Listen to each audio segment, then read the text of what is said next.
For the players, the Pop Culturist PlayStation podcast is fueled by the Man Shake. I lost 30 kilos in 10 months using this meal replacement shake. If you want to support the show and max in my weight loss journey, or to even start your own, click the link in the description below. The Man Shake. Real blokes, real results. For the players.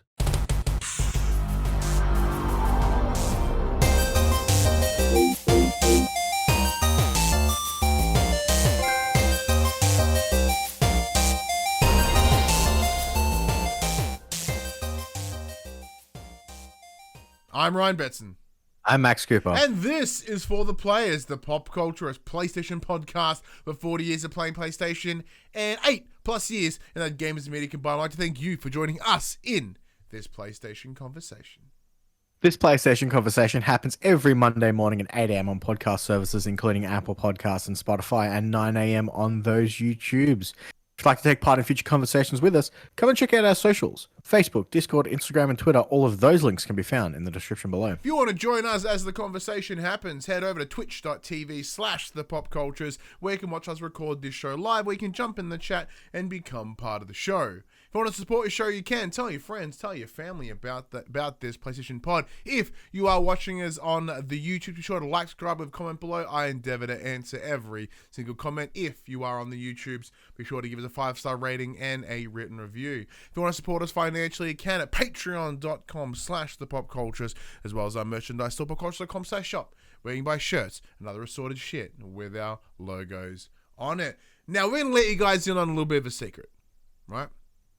You may not know this. We haven't told anyone yet. So PAX Online is back this year with PAX not happening for COVID-y reasons. It is not taking place. However, we are still there in a number of ways. I am on a panel about mental health and video games and the benefit of video games. I'm pretty much channeling my day job into a panel.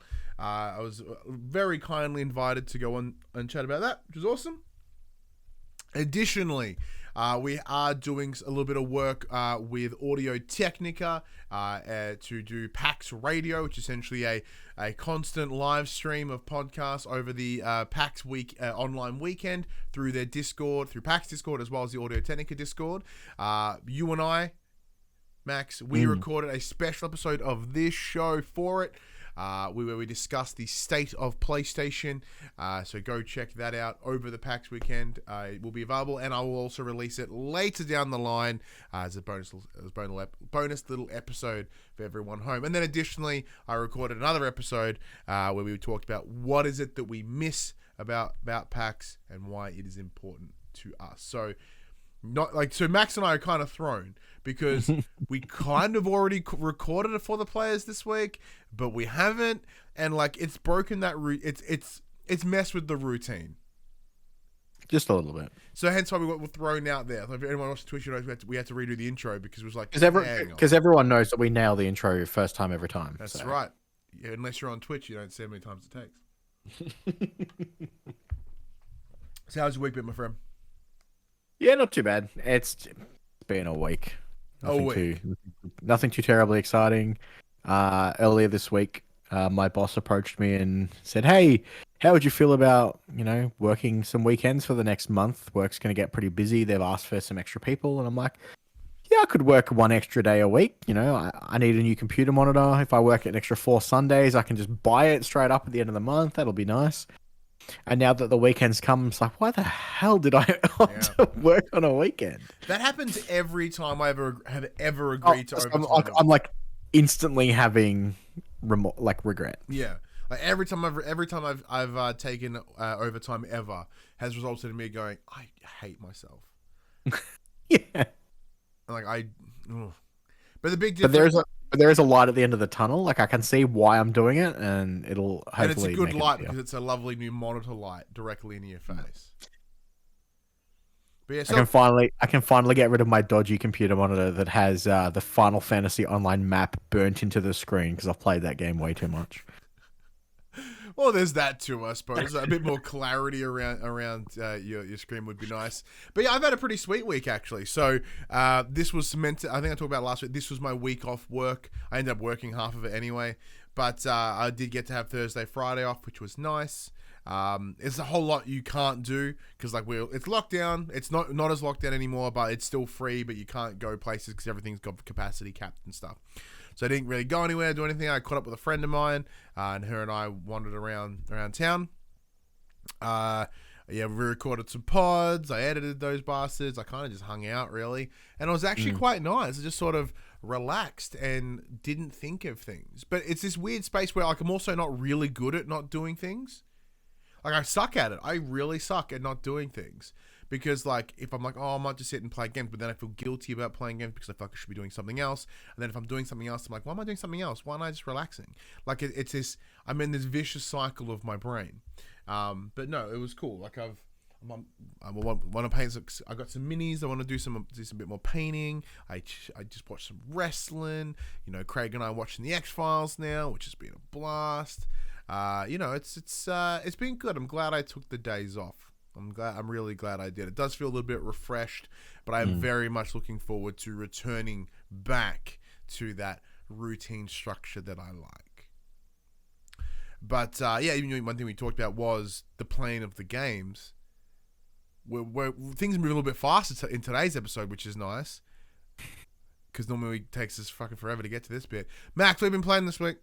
So this week I finished Diablo 2. Well done. So I got my first playthrough of that completed. I've been playing a bit more Tales of Arise. And it turns out I am not as far through that game as I thought I was. So I actually friend of the show, have to focus on it. Friend of the show, Paul James. I was listening to or reading his review. And then he mentions, he's like, I caught the show last week. You are not as far as you think you are. And I'm like, oh no. Oh no. The game's still awesome fun. I'm really enjoying it. The story's taking me to such an interesting place at the moment with in the area that I'm up to. There's this massive insurrection where crazy things are happening in this internal struggle and civil war type thing. It's really, really cool. So yeah, that's what I'm gonna be focusing on this week now that I've got Diablo 2 out of the way. Nice. So is that back on Tales of Arise now? Yeah, back on Tales of Arise now. It's all I've been doing. It's just been back and forth between those two. Are you a little bit disheartened? Knowing that you're not as far in it as you thought you were? No, not at all. No, so because I'm enjoying the game so much, I'm not concerned. I'm not upset that there's more of it for me to experience. But by my own math, I thought it was further, so it was completely on me. It's not like I was like, oh, I'm so close to finishing this, I can power through, and now it's like, I'm not disheartened to know that I'm not as far through as I thought. It's not like it's like, oh, damn it, this is such a drag that I now need to play more of it. I now get to experience, I have more to experience than what I originally thought, so it's good. So, well, yeah, it's not detrimental. It's still daunting, because I think I'm about 20 to 25 hours deep. So, and I knew going in that it is that big JRPG game. A lot of the Tales series are those longer RPGs, so it's not unsurprising. But yeah, it's still fantastic. I'm still loving it. I've changed my play style a bit. I made some I think I made some complaints last week about how terrible the AI can be in some of the combat scenarios. I've rejiggered those the combat styles for those characters and made them kind of more standoffish as opposed to all-out attacks. And now they do kind of hang back a little bit more. They still won't move out of attacks if they're in the way. They kind of just stand there and they'll just take them. But you can minimize that by not making them just constantly attack. So, cool. We'll be able to get around that. Anything else you've been jumping into? No, not really. I dipped my toe back into Kena, but I have not played enough of it to make any judgment calls yet.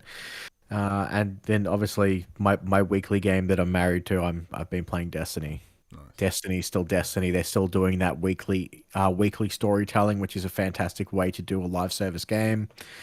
And they've got some more content coming up in December for their anniversary. And I look forward to that. Nice. Well, I can comment on Kena because this week I in fact rolled credits on Kena. I did see that through. That game is fucking tremendous. It's absolutely amazing. So much so that I actually went and recorded something else this week. Jesus Christ, I recorded something this week. I went and sat with Paul James from Player 2 for a special little side review chat on Kena Bridge of Spirits. It's brilliant. So obviously everyone knows the game looks fantastic. That's its big thing, and everything I touched upon last week is sort of something I want to reiterate as I get through the game. It plays great. It has such an old school feel to it that almost kind of makes me love it more because there's not layer on layer on layer of mechanics and systems and just convoluted nonsense. It's simple. You go in, you can see the skill tree from day one. And it's like, hi, there's 4 categories and there's X amount in each. That's your expectations. There you go. Done. And which is brilliant because you're not having to constantly fuck ass around with unnecessary baggage, right? Of a game. The game is clean. It's fantastic. But the thing that I love the most about it, and what I think is really fantastic, and it's the thing that suckers me in for most things, is the story. So the story, it's, as we discussed last week, you play as Kena. She is a spirit guardian, right? So her entire job is to help spirits transition into the next plane. You know, she's she's the ferryman, right?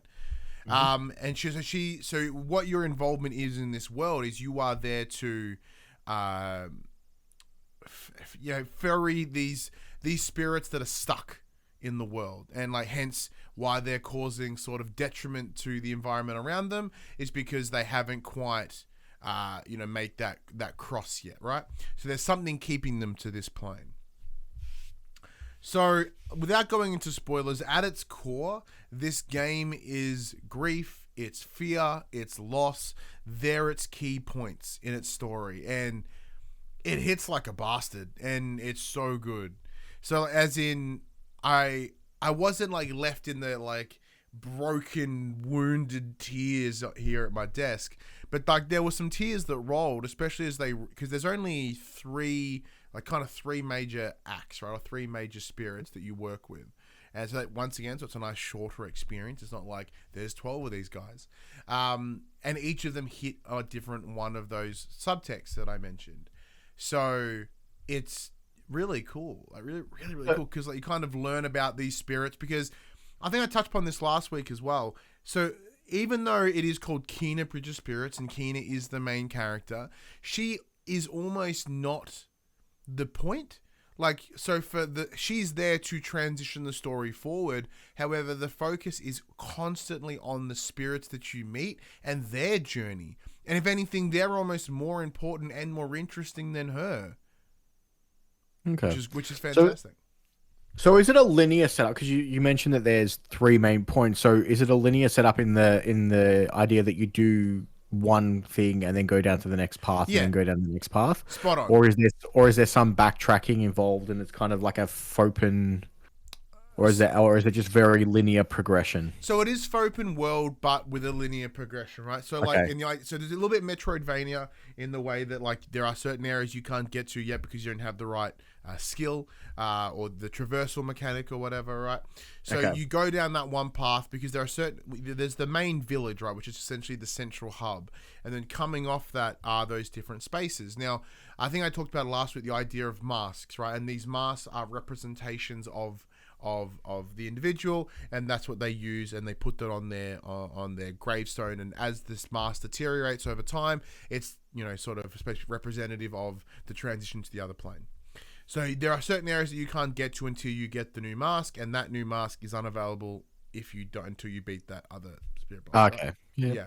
So it's kind of like, hey, you go down this path first, and it's open world enough that you can wander around and look, and explore, because there are tons of collectibles. There's obviously there's the little rots as well, which are really, really cool. So there's X amount of them you've got to hunt down. So even it's linear, as in if you want to just go down the main story, so you're not going to be disadvantaged by doing so. But it's fun to sort of look around and explore the world, because the world itself is incredibly well visioned. Like, I say that as in, like, stylistically, every part of the world feels important and feels connected, and like the art design is just so well sort of well connected to each other, I guess. Like, this was by Ember Labs, right? And that team's ex-animators. They are ex-animators, like best known for the Majora's Mask sort of little video thing that came out semi-recently.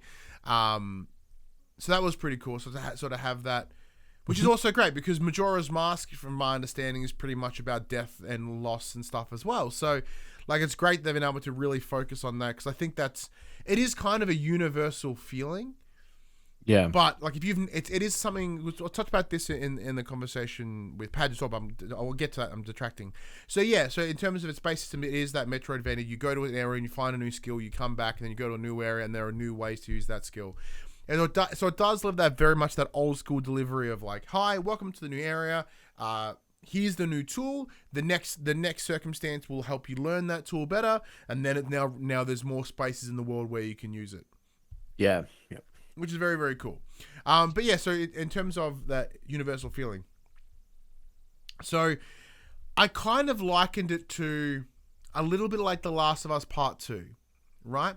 So that game is very involved in empathy and sympathy and understanding those emotions. Now, if for whatever reason you aren't connected to that part of your emotional body, this story may not hit with you as hard, because part of it is to have that. You're supposed to have the empathy for the individuals that the spirits that you are helping, because it's all about them. They're not ready to transition to this other plane yet, because there's unresolved things. You're helping them to resolve those traumas, those challenges. So, and if you just have someone that doesn't really care for anyone. Like, if you came out of Last of Us being like, yeah, I don't feel nothing for anyone, then this may not hit the same for you. So, because my understanding is that Kina has combat. Are you essentially like fighting the spirits to get them to transition, or are there other ways to help those spirits transition, or does it always turn to essentially beat them into submission to get them to do the thing that you need them to do?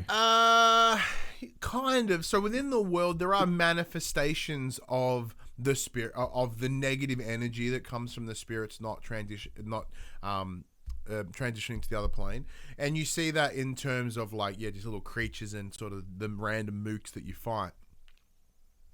But at the end of each sort of level, you will find the spirit engulfed in that negative energy, and hence that creates the boss.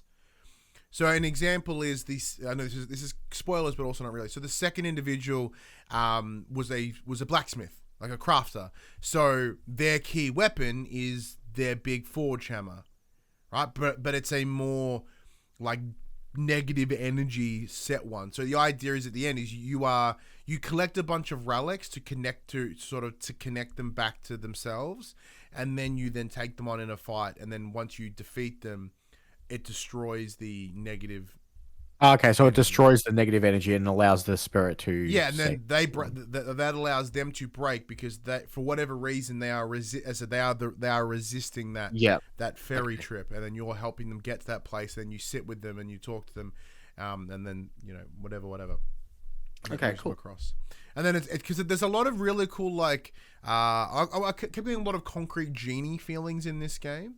In the way that, because a big part of that game was going into a new area and using the art, using the paintings to alter it to look pretty. Like, it was all kind of dark and run down, and as you start expanding the world and you add more paints, it becomes more bright and colorful, and the whole feel of it just changes. And this is the same here. So as you're clearing out areas, there's like the flowers is the big thing. So it's like this big kind of like gross looking flower. You do a couple of things, it opens up, you throw the rod at it, and then you blow it up, and then everything becomes green and pretty. So that's sort of that big imagery on it as well. But I absolutely love it. And like the best thing about it, it does kind of leave room to open because the premise of it is so simple. But like as I was saying before, even the story itself, by having Kina not be essentially still be the protagonist, but not be such the focal point of the game, because even though that she has her agenda and things that she wants to achieve, because the entire part of it is helping these other spirits transition, to cross over, is that you are going, oh well, I can put her in any scenario ever, and it's about the other people. And like she still achieved her goal in the end. She helped these other spirits cross over. Like, everything's coming up Millhouse. Yeah. Right. So it was good. Fantastic game. Is it because I talked about last week it being a game of the year contender? Is it? Yes. For me, it certainly is. I'm unsure whether it'll be a game of the year contender for everyone, like the larger collective. Mostly because of its simplistic game design and its sort of throwback. I think there might be something that might come throw it out, maybe like a Deathloop. But in terms of our game of the years, they are based on how we feel, and like it may not objectively be the best game of the year, but we fucking loved it, and that's how we kind of do our scaling. So yeah, it's 100% going to be in my top 3 for sure, for absolute sure. Any other questions about Kina before we move on? No, I think you covered it really well. Hell yeah. Secondly, I've also been playing this game called In Sound Mind. So this popped up in my inbox an information thing came about a couple of weeks ago. It's this really cool like psychological first-person thriller puzzler. It's made by a development team called We Create Stuff. So the name is 2 thumbs up for me because that's brilliant. It's also published by Modus. That's the same team that published Tales of Arise. So when this information popped up in my email and they're like, do you want to review it? I read the description. I'm like, this sounds dope because it's a psychological thriller. It's October. It's spooks time. It seems like the best time of the year to play some good spookies games. So I've been playing it over the last couple of days. So I've restarted a couple of times actually because part of the game sets up the like if I felt like if I'd missed something, I was like I've missed it for good, so I started again and I can speed run the first like little area like real hard if I wanted to now, which is nice. But you play a character called Desmond. Desmond is a psychologist / psychiatrist, and who is also slowly going insane. So you're trying to figure out why you're going insane, and then additionally, sort of help your clients, because the clients are also the key to help your madness. And so everything kind of takes place within this 3-story in this apartment building. So there's a basement, there's a first floor and a second floor, and in there is a bunch of different rooms and spaces and stuff, and a bunch of doors that you open that have lights in them, and those doors take you to other locations. So in terms of environmental, it is very, very unnerving because it has that rundown building feel, and then because you're going onto these supernatural doors to supernatural locations, there's always this constant edge of a feeling of unease, and like on the edge of things, which is lovely. And even though it does have a lot of feel, like you know what I talked about in previous games we played, like what was it called? Was it Extinction? Yeah, Extinction, or like House Flipper, or games like that are clearly ported from PC and have like a built-in Unity, so they have that kind of like floaty sort of AA PC feel. This game does have that, but I would comfortably say this is one of the best Unity AA PC floaty games I've ever played. Because a lot of them always feel kind of shallow in some ways, where this is like deep as hell. I mean that in terms of level design, like the asset design, like everything about it is kind of surprising me. What? Yeah, go. Sorry, I don't. No, it just kind of surprised me, like how well it's built and how well it plays. What kind of game is it? Like, is it a third person action game? Is it kind of like First a person first? psycho thriller. So okay, but is there combat, or is it kind of like one of those walking simulator games where you're kind of just picking up information to do the tasks you need to do, or you? It's a little bit of both. So like obviously Okay. like every spooks game ever, you have your flashlight. You know you Yeah. can build a gun. You have like a shard of a mirror that you can use as a weapon. Okay. So like there are in each. So the in terms of the main areas, you find cassettes and you play like it's essentially voice recordings of. Are they kind of like your client interviews? Yeah. The client interviews, right? So you put that in there, and that takes you to this other location where you get to be involved with that individual in like a supernatural manifestation. Okay, that's cool. So, with that, so that hence there is a lot of just exploring the world and kind of solving puzzles, and like there is some combat. Like there are some creatures that you find like in the main building. Like once you unlock the handgun or build the handgun, I should say, super easy to shoot them. They go away. But it is primarily like once you meet the sort of the bosses, quote unquote, you have to be a bit more calculated in terms of like, all right, well, there's a clearly a specific mechanic that I need to use. An example is in the first one is there's mirrors, right?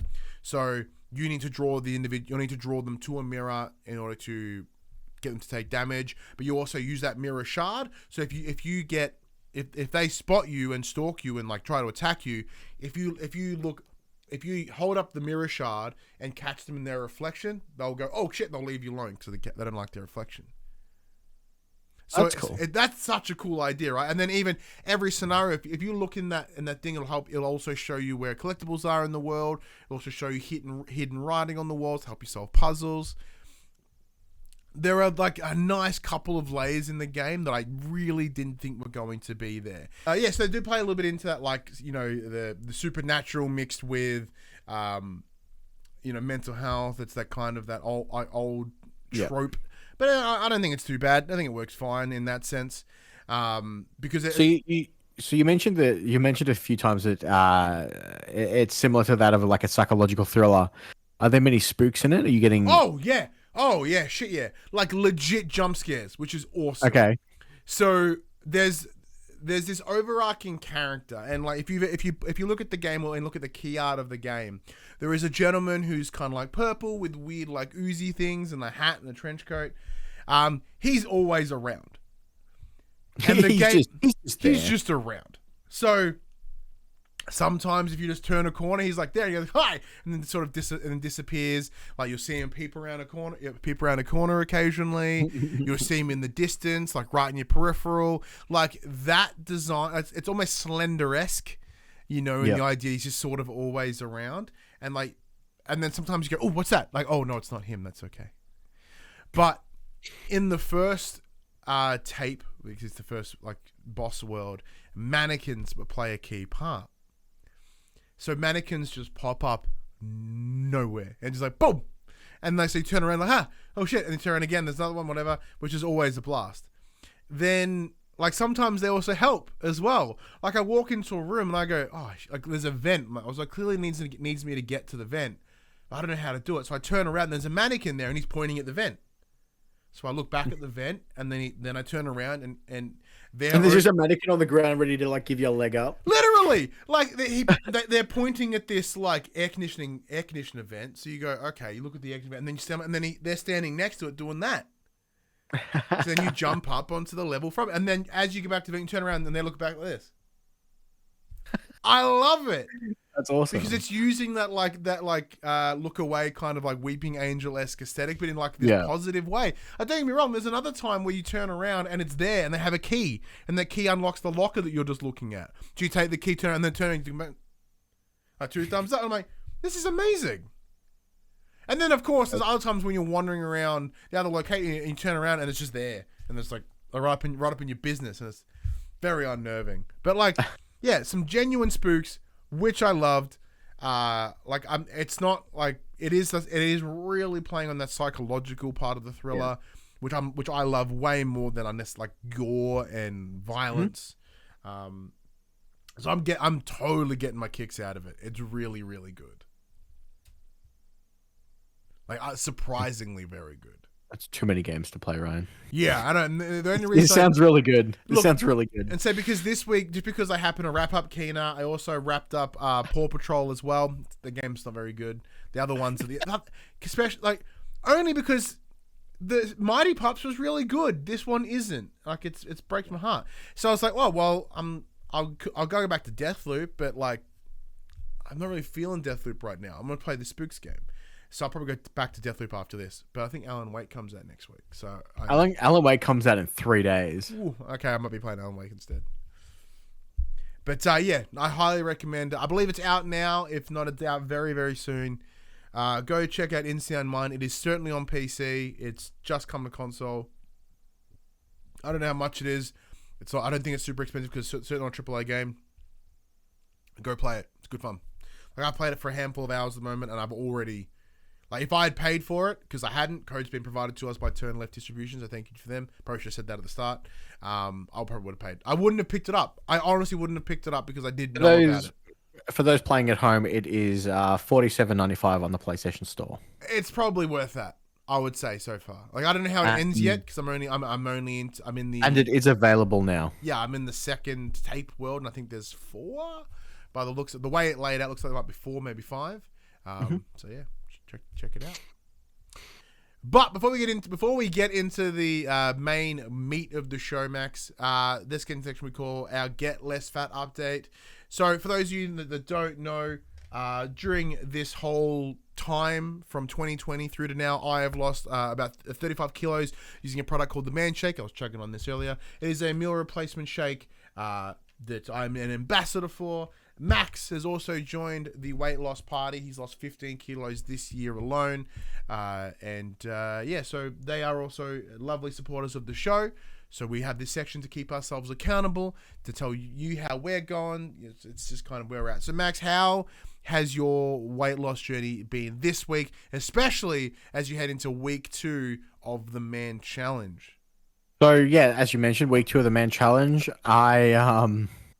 last weekend killed me. So I because I wasn't at work and checking my stuff every day, because obviously I don't work weekends, I kind of forgot that, I forgot about it for a couple of days. I got an email saying, hey, we've missed you. You haven't checked in a couple of days.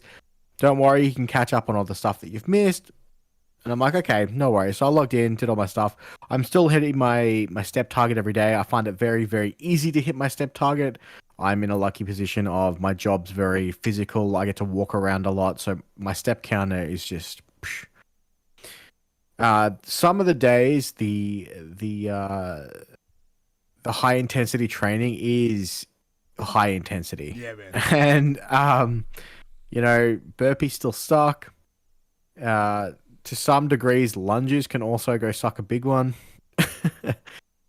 I still, on those down days where you're doing kind of like your Pilates, your stretching, all those stuff, I still feel ridiculous because I am not a flexible person in any way, shape, or form. It's still really good though. I understand why it's there. I don't have a number loss for this week, purely because I haven't weighed myself. Yeah. But yeah, I'm still doing all the things that I need to do. It's still a blast, and it's a really good way to keep yourself motivated. Yes, and like admittedly, I haven't been following it this week. I have, like, you know how I mentioned that I gained weight at the back end of last week because of the challenge. I've not lost it, so I'm literally back where I was. It's always the way. Yeah, so that's fine. But yeah, I admittedly this week, I got real, as I tend to do with most things, I got really locked into it. I'm like, fuck yeah, I'm gonna do it every day last week. So I was like, bang, bang, bang, bang, bang. And the second that I got mildly distracted, I forgot all about it. So then a couple of days went by and I went, oh shit, yeah, that checks out. So it's almost like I have ADHD or something. It's great, but no, I just completely forgot about it. I haven't done it all this week. But I've also sort of come to the realization that I can't do it at home. I can't. Like, home is rest for me. So the second I get in that door, it's near impossible to get me to do something.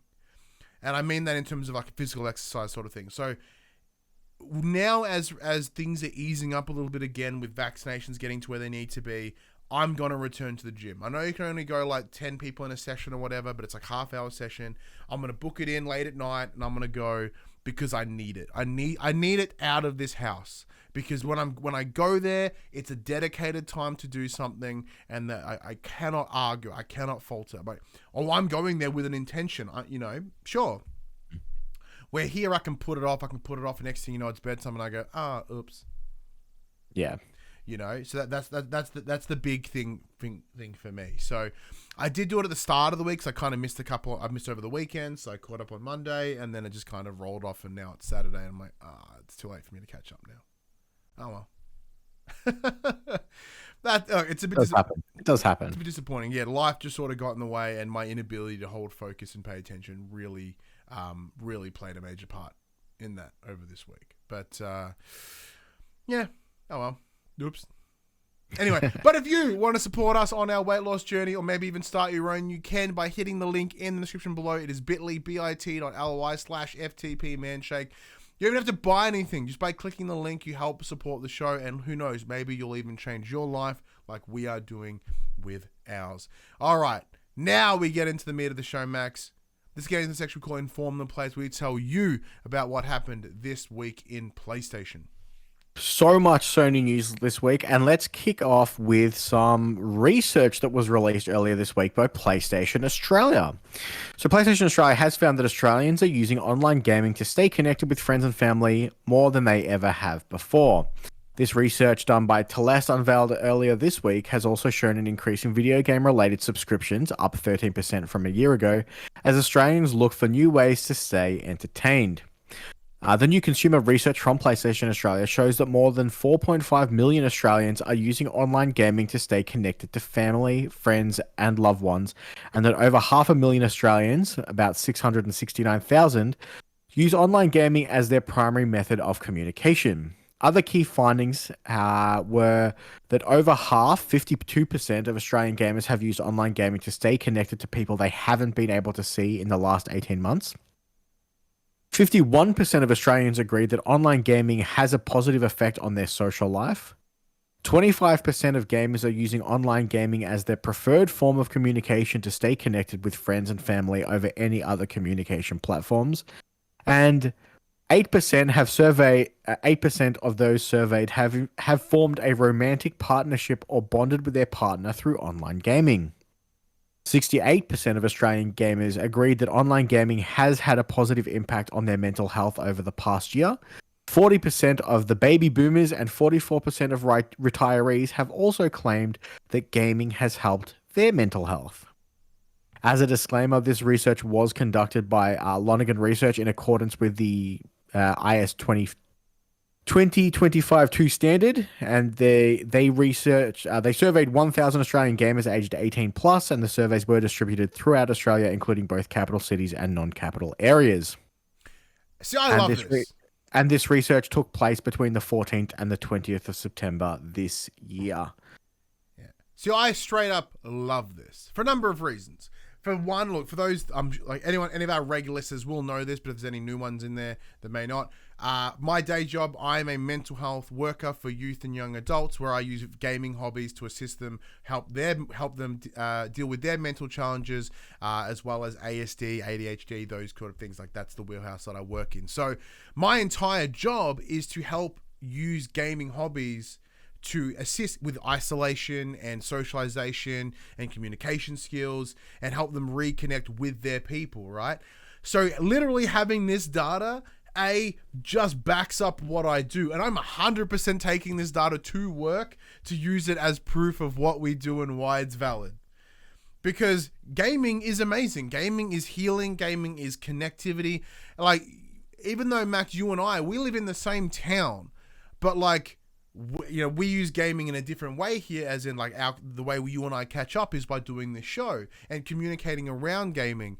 But I know for a fact that like you have people, your friends that you play with near on every night. Yeah, like a lot of the people that I play with all live in Sydney. Yeah. Yeah. Because like I'm in that same party chat as well, so I'm like, bing, my phone gives me a notification that you or Cass or whoever has jumped in the call. I'm like, oh, I bet they're gonna go in and play something together. But like, take that in mind as well. Like, my dear friend Craig, like he lives in the same area as well. Like he and I have used gaming a lot throughout this year to sort of keep us together. Like, we started running through Red Dead Redemption again earlier this year, and that's been incredibly important to us.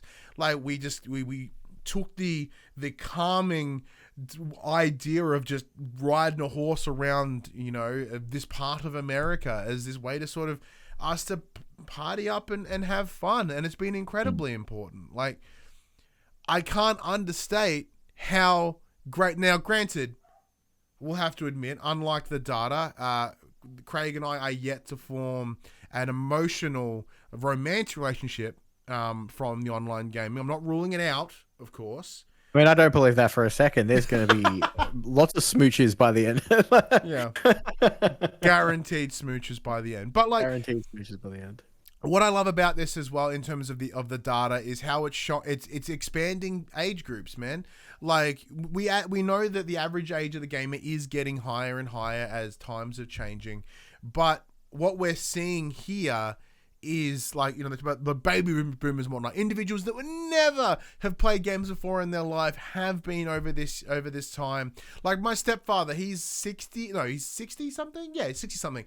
And like, he messaged me today. He's like, hey, I just wrapped up playing Sniper Elite 4. Do you have any recommendations for me? I'm like, what have you been playing recently? He's like, Ghost of Tsushima, this, that. I'm like, Death Stranding Director's Cut came out. Go pick it up. It's fucking weird, but I think you'll like it. He loves third-person action adventure games, which is really great because that's what Sony are really good at. And he's rocking his PS4. So I'm like, get Death Stranding. It'll be weird. You might have no idea what's going on, but by the end of it, you'll have a blast. So I'm waiting to hear how he goes. But no, this data is such good news. Yeah, I completely agree, and it's really good that they've taken they've gone to the effort of actually doing this, because especially in the climate that we're living in at the moment, it really is one of the main ways that people are communicating with each other. Very much so, and like one of the biggest conversations that we have with parents, especially when we have younger kids look at our program, right, and they go, oh, but like my son has this addiction to Fortnite. I'm like, but does he though? Does he? I bet you he doesn't. I bet you he's just getting something from that game that he's not getting elsewhere. And right now, that's likely social connection. So if they aren't getting social connection at work, at school or at home or through family, whatever it is, they will find that. And they're getting it here. And this is showing it like it's not a bad thing. How much time they spend on it? Yeah, probably. However, it's not a bad thing that they have people that they team up with near on every night. They play together, and they spend it's so good. Like, I'm just so happy I can have data that proves what I do is good. It's very good. Because like, we've been doing it for 3 years now, and like, yeah, it's been great. What the absolute hell, Discord?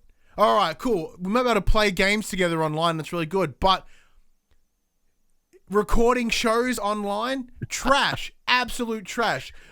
We need get vaccinated so the Max can come back into this room. Not you. I want to point out that that may not help because it's your Discord that's failing, not mine. That's what I'm saying. Actually, we wouldn't need Discord. We wouldn't even need Discord if you're here in person. Yeah. Look, I realized that after I said it. Shut up. I don't know what's going on with Discord, but I think this is going to happen a couple of times. So I'm sorry, everyone that's watching the video and listening. That's fine. We'll just chug through if need be. We'll just keep going. Anyway, great data. I hope there's more. Next up, it finally happened, everyone. After the shared Twitter post from PlayStation Japan shortly after the Housemarque acquisition, it's now official. Bluepoint has joined the PlayStation Studios family. Sony has made the announcement via the PlayStation blog, where Bluepoint president Marco Thrush explains a bit about the studio's heritage. Quote, Austin, Texas has been our home base for Bluepoint From when we first founded the studio back in 2006, and we're now a team of close to 70 super talented creatives and growing, Thrush says. PlayStation has such an iconic gaming catalog, and for us, there's been nothing better than to bring some of the gaming's masterpieces to new players. Becoming part of PlayStation Studios empowers our team to raise the quality bar even further and create even more impactful experiences for the PlayStation community. Bluepoint's next title, however, will not be a remake like it has come out, like they have been known for. Bluepoint Games is now developing a brand new original title. Talking during a new interview with IGN, President Marco Thrush said, quote, "Our next project, we're working on original content right now. We can't talk about what that is, but that's the next step in the evolution for us," end quote. About time. As I said, once again, because it was dropped like X amount of weeks, everyone's. I don't think I got a press release about this. Everyone's like, "Yeah, I guess we kind of knew it was coming." Well, it's funny. So, I believe it was Joel mentioned in our chat. If this was coming, why didn't they mention it? Sorry, for context, that's Joel Grolton from Anagame, who's made a recent return to the media space. Go check out his stuff. He's like, this perfect opportunity would have been to announce this at the showcase. Yep. Even if it was at the back end as a footnote, it's like, hey, Bluepoint have joined the team. Instead of a random blog post on a Wednesday afternoon or something. Yes, it was just a really bizarre timing. It's like, hey, you kind of all knew what happened because we leaked it a while ago, but like it's official now. But like it does fit Sony's MO of just releasing shit on a blog post unnecessarily. Like, hey, there you go. This should be important news, and they go, eh. But saying that they did make a trailer, they had like a little video package announcing the purchase, which they didn't do for Firesprite. It was a nifty little trailer. It showed off some Demon Souls and some of the other stuff they've been working on. I hate Discord. But yeah, like that, yeah, as you said, they made this cool little trailer, which is... Alright. Fuck, I hate Discord so much right now. We have done 18 months worth of shows online pretty much. And today, it decides to be a bumhole. Today. Yeah. Fuck you, Discord. Fuck you. Anyway, but yeah, they had this cool little package, which was nice little like trailer to sort of essentially like show off the acquisition. And but it's interesting, they only really showed like Shadow of the Colossus, and they only showed Demon Souls. Like they've done more than that. That's fine, I guess. I mean, they showed off the big PlayStation IPs that they've done. But the thing, well, they did the Uncharted collection. I don't know why they didn't show Uncharted, but that's right, they did too, didn't they? What I find interesting about this is because there's something that we discussed about in the PAX Radio special. We discussed about PlayStation's purchases and where they stand and why they do them. So one of the big discussion points we had was how Xbox are buying companies and their IP. They are buying things that have already happened. That's their business model. Where Sony are buying potential. And I believe that that's what they're doing here again with this purchase of Bluepoint. Even though Bluepoint have 100% shown their potential and they've made a bunch of really good things. Like there is a smarter move here. They're like, well, these guys can make great shit. No one knows how to remake a game like Bluepoint. Like there is a good business strategy here around having them fit it. Because if you look at who they've picked up lately, right? Like it's Nixxes, they're there for their PC ports. You've got Housemarque, a smaller studio that's made some good stuff that they especially what they've shown in Returnal. These guys have potential to do amazing things. Firesprite, a relatively smaller team, not in actual numbers, but in terms of knowledge. In actual numbers, they're bloody huge. They're huge, but in terms of legitimate experience, they aren't the big known studios out there that you've seen, but they're a big team that has incredible potential to be a next big studio for PlayStation. And Bluepoint, they can now use them to remake anything they ever want. They have the potential to do their own games. Like Bluepoint tick a bunch of different boxes. There are some great strategies here that I'm seeing on why they would go down this path. Because if you look at like some of the, not to shit on Microsoft, but to look at their purchases like, Double Fine, you're buying Double Fine's history, not their potential, because I feel they hit their peak a while ago. You know, like Playground and Playground and Studio 10, which they were bought because they already made exclusive for the longest time. Their legacy is Xbox right now. Ninja Theory is probably one they picked up with actual potential, especially with Senua. You know, like Obsidian, you're buying legacy, but also they do have potential, but you are primarily buying the legacy. I think you hit it then with Ninja Theory being like their biggest potential of what their new stuff could come from, and yeah, the ZeniMax stuff, you're just going to get Bethesda games like they're they're not. Yeah. But you mentioned Firesprite, so I'd like to move on to what they're doing. No. And now you can. No. So the Liverpool-based studio that is already bigger than Sony's other UK teams combined. So that was Media Molecule and Sony London. Sony London. Thank you. They have just made their own purchase. Firesprite, not Sony, has acquired Fabric Games, a small Manchester team. They will be merged into a much larger studio, bringing the total headcount up to 265 employees. Oof. It seems as though this acquisition was on the cards as part of Sony's plan to pick up Firesprite, which makes sense. Yeah, man, they are becoming a dominant, that's a big, big dominant team. And now we don't even really know what they're doing. So, I don't know about you, that kind of gets me excited.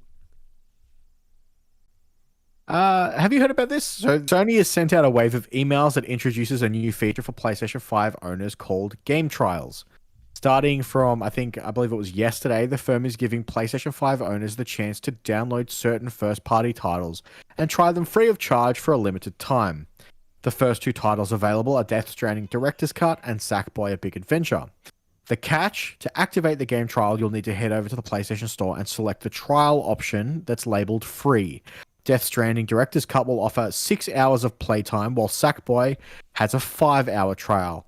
The timer does trigger the moment you trigger the download. So if you have slow download speeds, that will your trial time by the sound of it. So make sure you've got time to spare, otherwise it's a wasted opportunity. Accounts are limited to 1 game trial of each game. Your progress, save data, and trophies will carry across to the full game should you choose to purchase after the game trial expires. The game trials for Death Stranding and Sackboy will be available up until the 28th of October 2021. These are just for the PlayStation 5 versions. You cannot trial the PlayStation 4 versions. It is only for PlayStation 5 owners. I love this. Now, I have looked with an asterisk. I have looked into this a little bit, and as far as I can see, it's only available in Europe at the moment. Yeah, it checks out. I don't know whether or not that will transition to everywhere. But yeah, it seems like a cool system.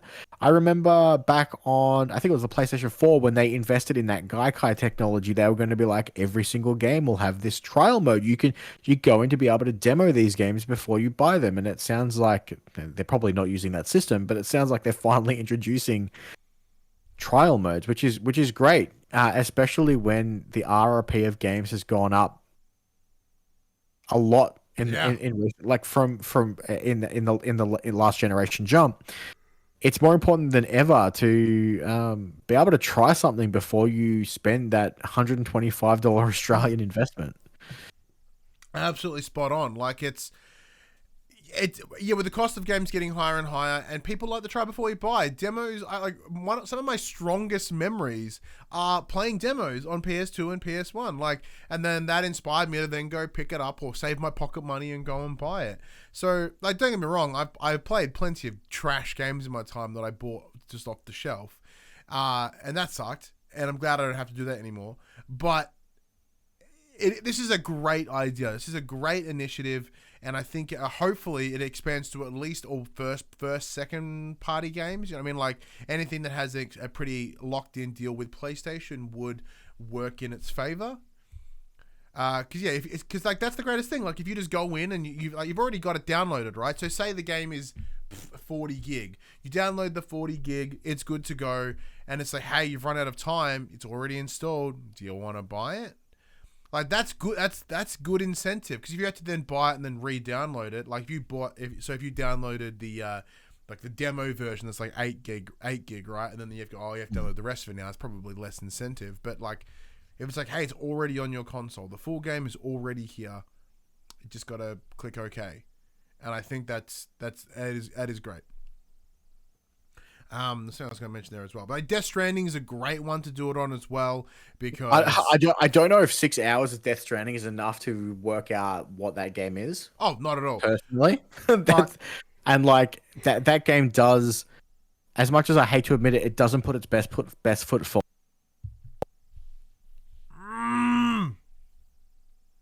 As Ryan loses again, Death Stranding does take a little while to get the ball rolling, so to speak. So. A 6 hour demo, although great that people are able to have that opportunity, I don't know if 6 hours is enough to really showcase that title. Yeah, no, I completely agree. Like, it's enough. Like, I think people will be able to like, I guess like I can. If it piques their interest pretty quickly, it's certainly worthwhile. But like with a title like Death Stranding, and it's such divisive.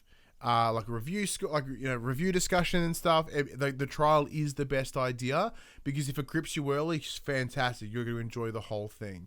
But it gives it enough time for someone. If it was like an hour, there's no way. But if it's like 6 hours or 10 hours, I remember like Mass Effect did 10 hours with the EA Pass or whatever. Then yeah, that kind of is enough time to really get a taste of what it is. Which is not bad. And then of course Sackboy, it's a good trick, because if you play it with your kids and your kid loves it, and your kid's like, why can't I play anymore, Dad? Like, shit, now I gotta buy it. Next up, the PlayStation Plus titles have been announced, and it turns out the leaks were true. We have Aussie made Hell Let Loose coming to PlayStation 5, Mortal Kombat X PS4, this is the base version, not the XL edition, and PGA Tour 2K21 also on PlayStation 4. Yeah. Hell Let Loose is a World War II shooter. I believe. Apparently it's dope too. It's like get a lot of love on the PC at the moment. I love PGA Tour 2K21. I had that was another game that Craig, my other friend Paris, he and I played through last year. So we would just kind of bullshit at each other and play a couple rounds of golf, and it was awesome. Reverend Puck in the chat jumps in and they say, love Hell Let Loose. I don't know about you, but I'm going to take Puck as the good sign of taste. I love it. Mortal Kombat, probably cool. I'm pretty sure, isn't that part of the PS Plus collection if you have a PS5? So it's not entirely a good deal if you have a PS5, but if you don't, sweet. All right, Max. Well, this week we learned a little bit of the behind the scenes things around God of War Ragnarok and why it was a little bit later than they originally anticipated. So, Christopher Judge, the actor best known for Tilk in Stargate, but he also played Kratos in God of War, has made the claim that he is responsible for the delay of the upcoming sequel, which, as we said, is God of War Ragnarok. In a heartfelt series of tweets that did hurt my heart a little bit, the actor reveals that he suffered a period of poor health, which impacted his ability to work on the project. Judge says that in quote August 2019, I couldn't work. I had to walk. I had to have back surgery, both hips replaced, and knee surgery. End quote. And apparently Santa Monica Studio was very accommodating and waited for him to return to health before carrying out more performance capture work. Quote, no threats, no, who do you think you are? Nothing but love and support. And Santa Monica Studio has never said a word about the delay and what caused it. I love this. I don't love the fact that he's injured. That part sucks ass. I hope he's recovering well. I would love to know what happened to him, that he had to have back surgery and both of his hips replaced and knee surgery. Years of going through Stargates is probably the big thing. Like when you're essentially being wormholed across the space, I doubt it does things to your bone structure. It's probably not the best. But yeah, no, look, he's an older gentleman. He's not super old, but I imagine it's just sort of, it does that. Like, yeah, light years will do that to a man, says Puck. 100%. Space travel is not, you hear about individual astronauts that come back and they're all like muscle dystrophied and shit. It's nothing like that at all, because I'm aware that is a TV series and didn't really happen to him. But like I understand its importance because with the increase in motion capture and literally have them acting out these parts. If he is busted, if he is hurt, he cannot do it. And I really, really respect Sony Santa Monica for getting up and going, nah, that's fine. You recover. You do what you got to do. We'll do the rest and we'll come back. And then, of course, the pandemic also played a... And then, and even then, like he mentions, they didn't throw him under the bus. It's not... They could have buried him at any time. Yeah. No, it was really, really good call. Like, it does make me wonder, though, whether the original idea of essentially Ragnarok being a smaller section to a bigger game, as in, like, the couple, like, small expansions, kind of like Miles Morales was. Yeah. I do wonder whether this delay helped them transition into what the full-blown game that Ragnarok will become now. And maybe why, like, Corey Barlog's play on... Oh, I don't know what it's called, because maybe it originally wasn't called Ragnarok. Ragnarok was the third or the second expansion, where the first one was called something else. Yeah. I'm just playing into the tinfoil hat. But, of course, we wish Christopher Judge the absolute best. Myself as the God of War fan, my wife as a Stargate fan. Like, we had a Stargate at our fucking wedding, for Christ's sake. Like, we wish... We love Christopher Judge and his work. So we personally wish him all the best and hope he recovers and do well. Well, Ryan, before you take that tinfoil hat off, let's talk some Konami rumors. Let me reshuffle back on. So Konami is reportedly planning to revive its Metal Gear Solid, Silent Hill, and Castlevania franchises as it maps a return to the premium game space following an internal restructure at the start of this year. That's according to sources speaking to VGC, who claim the company wants to focus on its biggest brands after exploring the pachinko business for the past decade. Plans for the series revivals are set to be officially announced next year at various industry events, with the first to release being a new Castlevania game. Sources tell VGC this title will be a reimagining of the franchise, and it is in development at Konami Japan, with local external teams lending support. Metal Gear Solid and the website in question reports that a full remake of Metal Gear Solid 3 Snake Eater is currently in the works, developed by Virtuous. Prior to the remake's launch, remasters of the original titles will also be released. The report doesn't disclose exactly which entries are receiving remasters. Finally, VGC reiterates its earlier claims that, quote, multiple Silent Hill games are currently in development at various external development studios, end quote. One of these projects has reportedly been handed to a big Japanese developer. So the Silent Hill stuff is kind of like further news on the information we already have about there being some work around Silent Hill, one being Bluebar and one being another Japanese company that no one knows about. Everyone still thinks it's Konami. Sorry, not Konami. Kojima. We'll wait and see on that one. I think it's like a soft reboot on Castlevania probably isn't a bad thing. Not a bad thing, especially like they just announced this week that there's the two different. Yeah, so if you're a PlayStation Plus Japan member, you get the Castlevania Twin Pack as part of your PlayStation. Yeah, the Requiem. So, because the PR blast came through from PlayStation Australia, and that they had that picture, and I responded back going, "Hey, Castlevania in the picture, nothing nowhere in the description. It's going like, is that us? Is it an error?" And they essentially a big blast from like, "Hey, it's not in there." I'm like, "Oh God, I didn't think it was, but just wanted to make sure." Apparently it's just for the Japan region. Yeah, and look, and then on top of that, like with the Nintendo Direct last week, dropping the different collection coming out on Nintendo as well as PlayStation platforms. So like they are kind of bringing back some of those older Castlevanias again, probably testing the waters of interest. And on the back of the Castlevania series as well on Netflix, which did do incredibly well, it would be smart to bring it back. It's a franchise that has been lost for a long time. It'd be good to see it back. The Metal Gear one is awesome. However, I would argue that it's interesting that Metal Gear Solid 3 is the one that's receiving the remake, where I think 1 is in a much higher demand for a remake compared to 3. Like 3 could be remastered. Shit, I could say 2 could be remastered. Well, I mean, it does state that prior to the remake's launch, remasters of the original title. So number 1 may be getting a remaster as opposed to a remake. Nah, that bitch needs a remake, man. Like that game, like Because the problem is if you remaster it, like a lot of the base things are there, and that game is so PS1 in how it controls and how it plays and everything, right? Like it needs the remaster. 2 and 3 play pretty well. Like, and they're still a little bit rough, but 3 is by far the best playing of the 3 because it's aged so well. And also, but remaster 4, get 4 up for fuck's sake. Konami's taken over his Discord because he's talking smack about Metal Gear. I'm gonna kill fucking Discord. I'm gonna kill fucking Discord. But yeah, like get us son. I'm just gonna have to cut all this out. I'm gonna have to cut all the interim because you won't get picked up at all if you come through. So once it cuts, I will because you have my own audio. Yeah. We record our audio separately, so it'll be fine. Yeah, but I mean for the Twitch, because like you kept talking to the Twitch. it was, yeah. All right, remove that part.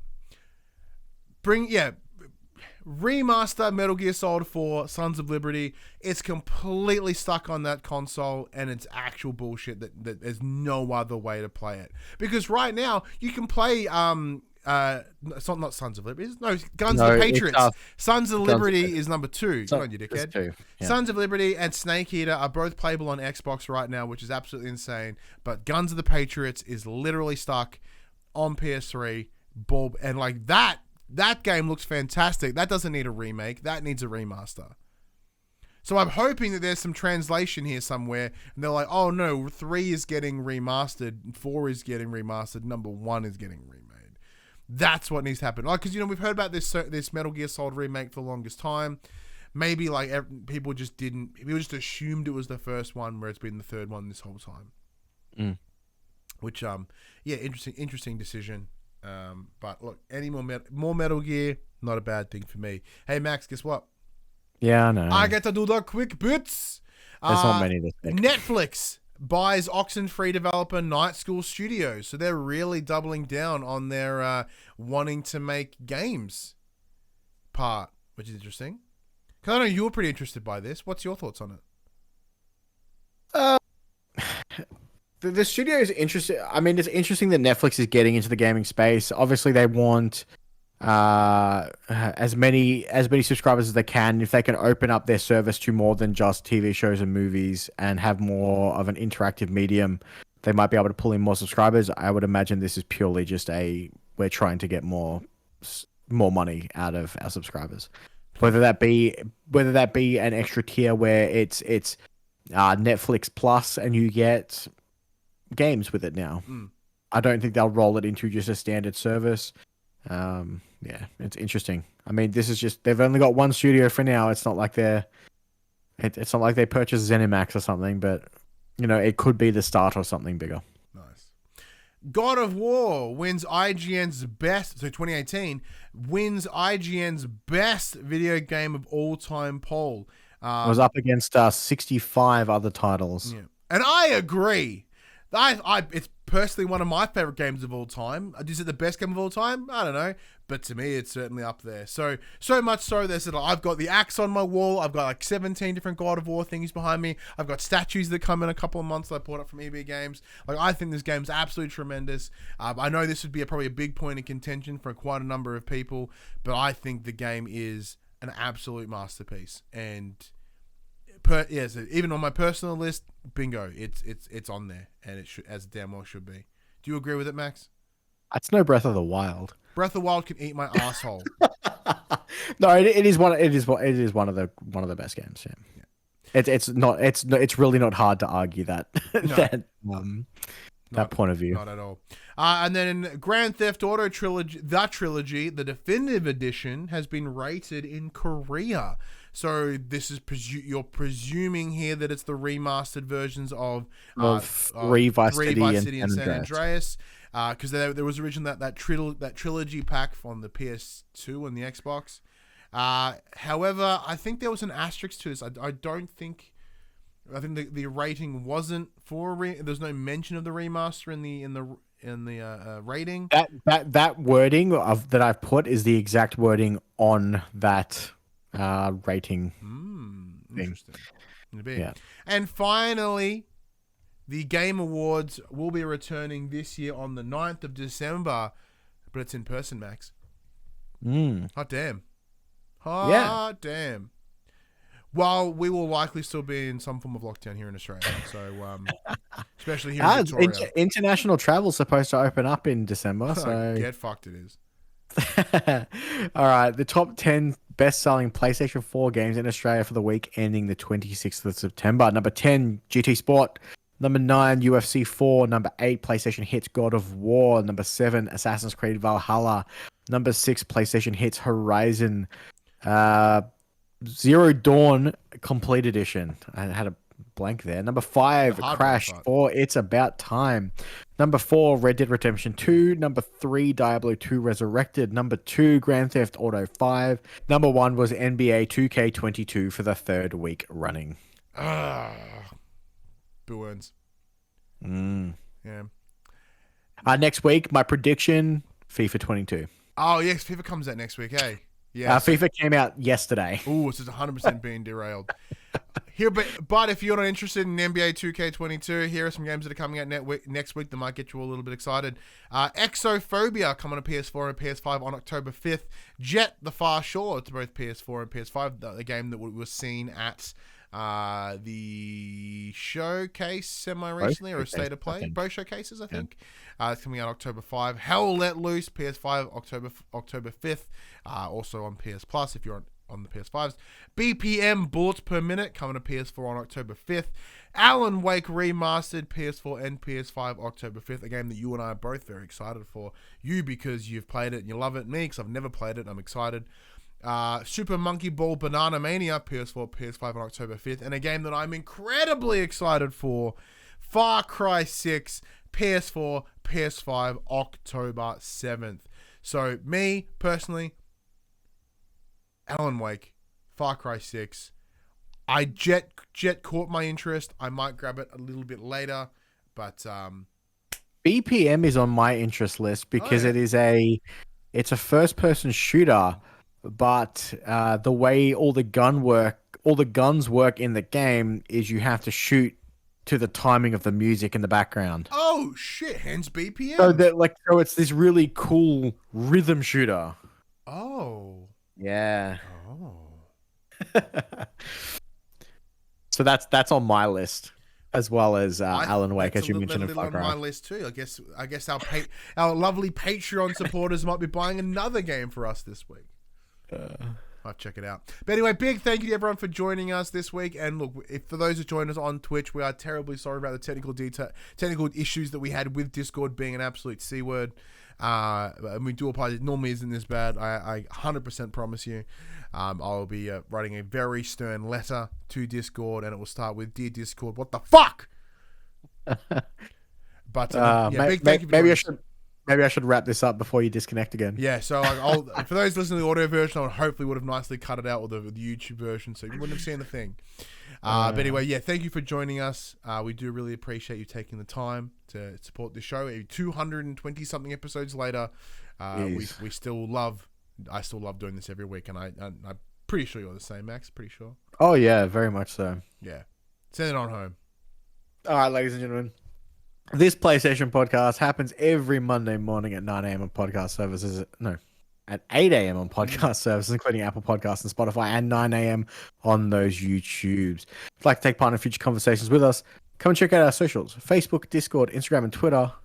Discord's maybe not so much anymore. It's pretty quiet, but also fuck Discord. All of those links can be found in the description below. If you want to join us as the conversation happens, head over to twitch.tv/thepopcultures, where you can watch us record this show live, and you can see this shit show as it happens. Normally, not so much a shit show, just this week. If you want to support the show, you can tell your friends, tell your family about this PlayStation pod.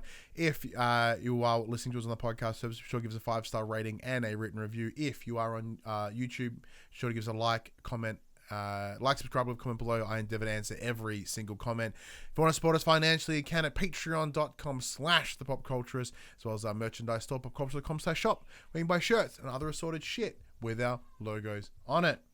But until next week, and hopefully Discord fixes its fucking self, I'm Ryan Betson. And Max Cooper. And that was For the Players.